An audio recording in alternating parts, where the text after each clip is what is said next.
Arganissima, New York.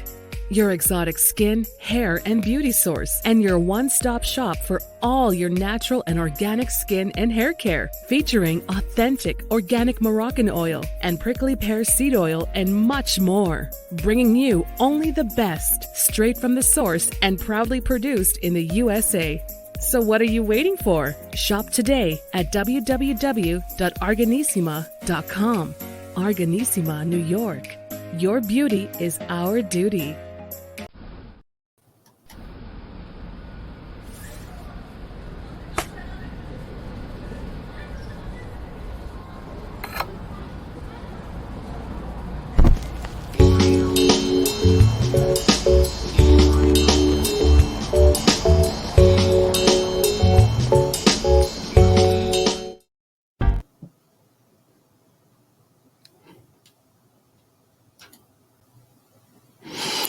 All right. Welcome back to the Morocco channel and the NBC network, and your host Hurricane H.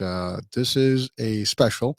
Um, Today is a celebration, and first and foremost, congratulations to the Moroccan national team for their terrific and fantastic, awesome run in the World Cup, the Qatar FIFA World Cup 2022.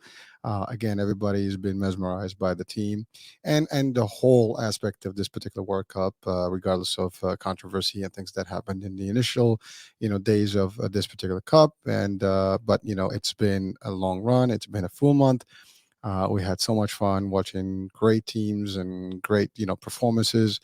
But the one that actually had really attracted the attentions of the world and really made a difference, an impact, I would say, is definitely the achievements of the Moroccan national team, which was historic moments after one moment after the other.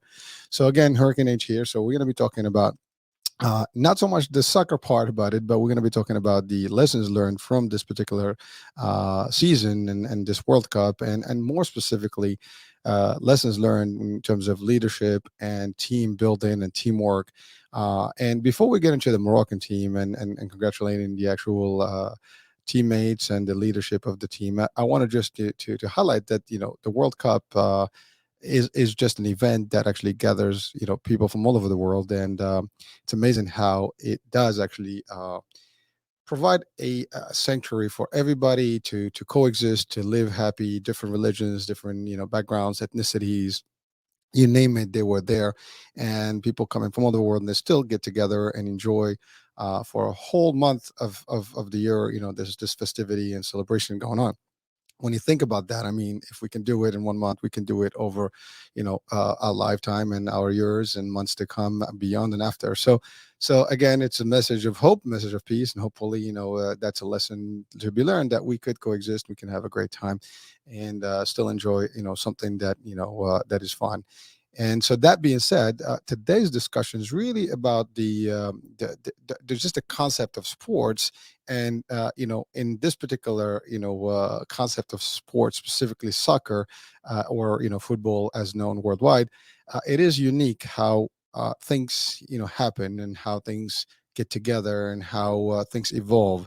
And again, I actually, in a lot of trainings, I do sales trainings and things, and we do I do personally utilize a lot of analogies when it comes to sports, and we use that a lot in trainings for team building, leadership, training, and so on and so forth. And the thing that actually got my attention in this particular World Cup, besides the fact that all these teams actually that actually participated from all over the world, they've worked so long, so far, a lot of sweat, a lot of preparation to get to this, and they pre-qualified to actually make it to the World Cup. And when they're in the World Cup, I mean, they have few moments, few hours, few games to really make it to the next stage and next stage and next stage. And all of that is actually there's so much preparation and production behind the scenes. And it starts from whatever their governments are, their I guess sports federations, as well as their direct teams, and that includes their coaches, the assistant coaches, the whole support team, and the players themselves. and the stuff that they have to go through in terms of due diligence, the preparation, the daily trainings, the routines, the physical aspect of it, and how much they have to be like prepared themselves, to prepare themselves properly so they can actually face this particular tournament. It is not an easy. I mean, when you play soccer, it's you're talking about a 45 minutes, another 45 minutes, and that's almost an hour and a half, running back and forth. But not only that, some of these games they go to extra time and even go to penalties, which is you're talking about almost 2 hours worth of working, up and down nonstop, and it takes a toll on your body. And if you do running and you run for half hour, forget about it. Imagine running for a couple hours nonstop and going back and forth, and the stress, the tension, all that stuff. But again, that's not what we're going to focus on today. But we're going to talk about the leadership, the decisions, the selections of the team, and how they get to become the way they are and work in a very harmonious way and deliver, at the rate that they deliver. So, but before I get into that, I am wearing the national, Moroccan gi here, or not gi. I mean, that's a martial arts world, the national, jersey here, and flag and the whole nine. I mean, I'm being proud as a Moroccan native, and that's my background. Although I'm American as well, and we did actually celebrate the U.S. and we wanted them to actually make it to the next stage, and I was rooting for both. Those were my two teams, so I was actually going for both. But unfortunately, the U.S. didn't make it to the next stage. But then Morocco continued, and so we took it up on us, and we kept actually supporting the Moroccan team until they made it to the quarter. I mean, to the actual four. Competition. I mean, that got to the point where it became real, like exciting. We were hoping that they were in the semifinals, and we were hoping that they actually make it to the final, but that didn't work out. But that's okay, because at the end of the day, there's always going to be one winner and one cup holder, and everybody's going to be just second, third place, and beyond. And so that's not really what was the best part about it, is that someone who did win, and by the congratulations Argentina, because they did actually eventually get the cup, and they celebrate as well. France, made it the second, rank and the second position, and that's all clear too. They played their hard as well, and they made it to that point.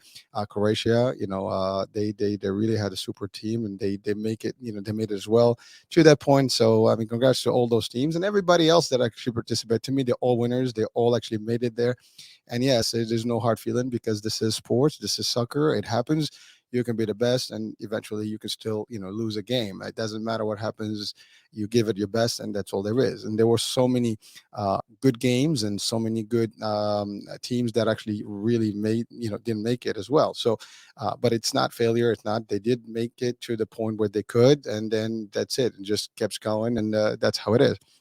But first things first, like I said, I am wearing the jersey, the Moroccan jersey, and I want to congratulate the national team. That's just a given here. So I would say congratulations from the coach, Walid Regragui, and every player on that team, whether they made it on the 11 selected, and or the ones that were back in the team, as well as everybody in their support system there, assistant coaches and all the technical team that was that participating as well. So and then I want to also thank and congratulate all the spectators that came from all over the world, and specifically the Moroccans of the world that actually really made a difference. The fans were just terrific. I mean, the ambiance, the atmosphere, the noise. I mean, it was just like you get into that. It's just wow. They really made a signature and really did make history. So again, congrats, chapeau, hats off to everybody. And before, and even more than that, I mean, I would also say we've seen some stuff that hasn't happened in the past, where even the king of Morocco, Mohammed VI, and his the prince and the actual the princes actually, they all the royal family really came out with the jerseys and the actual Moroccan shirts and in the streets and celebrated with the people, and that showed a whole different unity level that is beyond what people believe and that people see all the time. You're not going to see monarchies and at that level coming, and even actually we've seen even the president of France showing up, and the actual leaders, the princes of the royal family of Qatar was there. And so there was so much stuff that was happening. It's kind of like typically not happening across other ventures, but in this particular one, it was just unique to see all that. We also seen the festivities of the arrival of the Moroccan national team to Morocco in the capital Rabat, and the respect that they received, and they were also hosted by the king for dinner. They had they received medals. And the other part that we've noticed is just the support, the family piece of it, where you haven't seen that before, where people, family people, members were participating as well. And believe it or not, I do have a family member on that team that was actually in the actual selection. He did not play much. He was actually as a backup, and the family, his parents were there as well, and we were continuously talking to them. We didn't get a chance to go and visit or watch, the games live, unfortunately, but I would have loved to. But hopefully, in the next one in the U.S., we will be here, and if Morocco team and they will be there, we will participate and support them. So that's that. But so the first thing that I want to talk about is really, how did the coach, Walid Regragui, make a difference and selected this team that really was able to actually deliver this. One of the hardest part of being a leader is to really make decisions, right? Decision making, building the team is not simple. Having a coherent, in sync team is not always easy. Whether you're doing this in sales, you're doing it in any type of business concept, it's the same thing. Building teams is one of the hardest part. Having the right leadership mindset is also one of the hardest things. And this is a dude who actually took over a team literally a couple of months before this whole venture and adventure, I would say. 3 months is not enough to build a team in general. 3 months is not enough to build a team and make them really in sync and really have them deliver the way they did. But yet he did. So that's the first thing that I want to talk about, is that how did he do it? And one of the things that you noticed, if you watch those games, is the way he treated the team, the way he even responded to the media, for example, when he was being asked things. He really was there for every game, and he made the team feel one unit, not one versus the other. When they played, the strategy he applied was very unique, where everybody moved in together, literally in sync, in one motion. They go up, they come down, the defense was left. Most of these other component teams could not really do anything because they were not able to penetrate. And he treated the team really valuably. He treated them as one. He made them feel as one. And the funny thing is that most of these players came from different parts and different countries, although they all have one, the national pride of being Moroccans, and but they also have second nationality. Some of these people were born in Europe and grew up in Europe. They spoke different languages, literally, and very few of them actually spoke Moroccan dialects and things like that. Maybe they spoke some of it, some of them did, but it was a combination of people from the national team that were selected in the country itself, and there were others that were selected from different countries. And but at the end of the day, these were some of the creme of the creme, the best of the best, selected from different teams that are playing in Europe. And but he put all that unit together in very short time. And just understanding, knowing who you want and what's your strategy, that's a tough. Plus, it is a very difficult task for him, because when you're in that role and you're about to embark in such a journey, the pressure that you have, I mean, if you didn't deliver, I mean, you're doomed, right? And so you're already going with the premise that you might, or might not, right? But he didn't have that might not mentality. He was going in for the win, the next win, and the next win, whatever he took it. And that was the first thing. And we refer to him as Nia. He put his intent there, and he said the intent is we're gonna just keep going until we make it to a highest point that we can. And we're gonna do whatever it takes to make it there. And we're gonna work hard. We're gonna play hard. And he made them feel good. And the other thing that he did specifically is that he allowed them to have their loved ones with them. And so the families, the parents, the mothers, the fathers were there participating, attending, supporting. It was just a unique, this hasn't happened before. And the way he approached this was just a very unique way. And that's what makes leaders different from others, is that they make everybody comfortable enough that they're willing to do whatever it takes to sacrifice and put as much as they can to actually deliver. And he was able to really deliver that. So first things first is that he was able to put a team from nowhere, from nothing, and brought all these successful players together. They all know how to play, but he made them in a way that in short time to be coherent, to be in sync, to work together as a team, not like selfishness where someone wants to be high level to the other. Everybody played their role, and they played the role more than more than enough.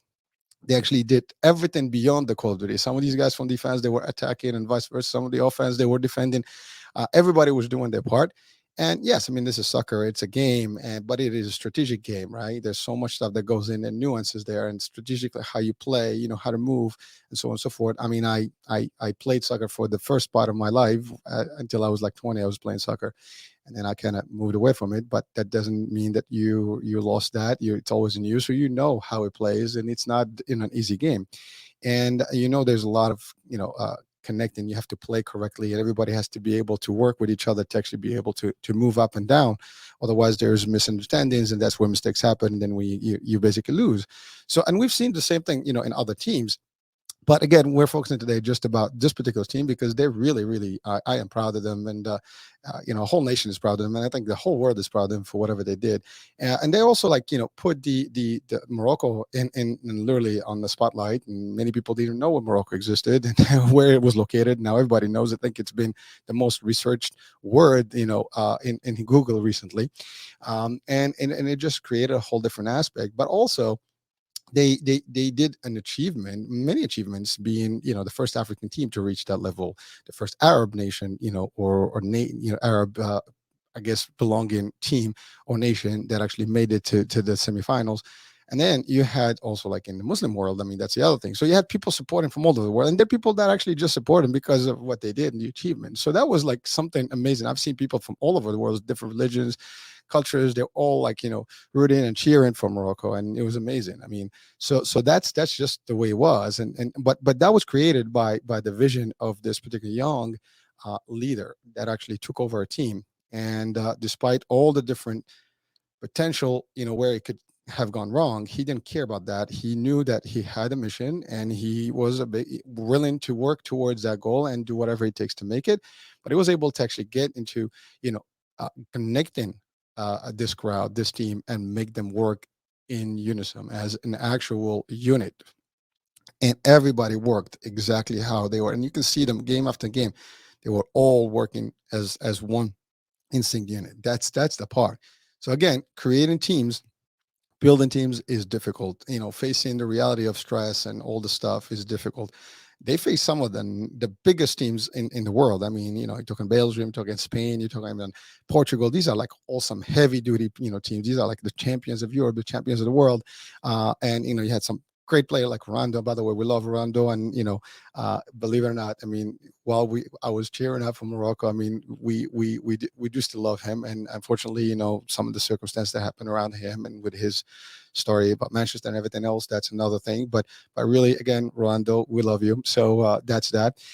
But really, the idea is, the Moroccan team did, something that is unique, something that is historic, and it really made a difference in the hearts. And also, it created a new vibe where everybody, it was that was the underdog, right? That was a team that nobody really cared about. We were in the group, we were like, in a tough group, and we were probably deemed the weirdest or the weakest of all. And everybody probably kind of discounted us and thought that Moroccan team was going to be like eliminated right away.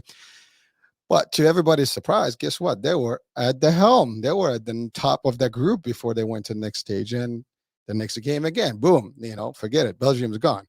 And the next team, I mean, Spain, Spain has always been a tough play, and that was also a different one. When we got to the penalty, that was a long game. But when it gets to penalties, obviously there's a 50-50 shot. But even that, I mean, they managed to score and really recoup every particular opportunity they had in the penalties, and they did pass. And then ultimately they made it to Portugal, and then they played well with France. I mean, the game was good. I mean, they made one mistake, and then that ruined out the first goal. And then obviously at the end of the day, the game, they were tired and everything. Plus, at that time, they were already going through so much pain. Some of these people, they just could not continue. Some of the best players were out. So it was a very difficult run. But at the end of the day, they did not give up. I mean, they're referred to as the Atlas Lions, but really they're lions. They don't give up. They just keep fighting. And they were fighting to the blood, to the end. And they did whatever it took. And yes, I mean, well, we were hoping that they would make it to the next stage. in the final stage, and maybe they will. We're really going to root for them for the next one. So hey, Morocco, go team! You can make it the next time. And again, uh, you never know, right? But if they continue in the path they're doing with the leadership they're doing, and Walid, you're the best. We haven't seen a leader in this level of just planning strategy and tactical expertise in a long time, and the achievement is a result of the work you've done, and also it's the result of everyone on that team, whether it's Hakimi, Bono, all the players, every one of them delivered, and they delivered to the highest, and that's what you expect in teams. You don't always win, but you want to have the best performance that you can give and to deliver to the highest level that you can. There's always circumstances that can make it. Some of the things that happen were technicalities, penalties that were not there, the VAR, blah blah blah. There was some stuff that happened, but we're not going to get into the politics of soccer and all the stuff. But the bottom line is the work was done, the strategy was there, the element of unity, the element of family, the element of teamwork was established. These people worked hard and they played hard. They were really, you can see them, they were just one unit, one family. Their touch, with their family and their mothers and kissing heads and prostrating and giving thanks, those were all things that were actually available in this particular event, and these are all the lessons that we learned. I mean, they've really taught a lot of things and gave hope to many nations in Africa, many nations in the Arab world, many nations around the world that never dreamt of being able to actually make it to that stage, and now many would do that, and many young people now have the hope and the inspiration and probably the motivation to actually do more and more and more. And so that being said, so I'm going to close up this particular show, and then I want to say this: we will be looking forward to the Moroccan national team for women coming up in a few months. So we will root for them as well, and hopefully they'll deliver just as much, if not maybe there will be taking the World Cup. So hey, go team Morocco. Hurricane H here. Proud of you guys. Proud of everyone. Walid and team. Go Morocco, go. See you, Dima Mgharib. All right, we'll talk soon, and we'll be catching up in different shows, different platforms, different channel. Stay tuned. New show, new day, new beginning. Ciao for now. Bye bye.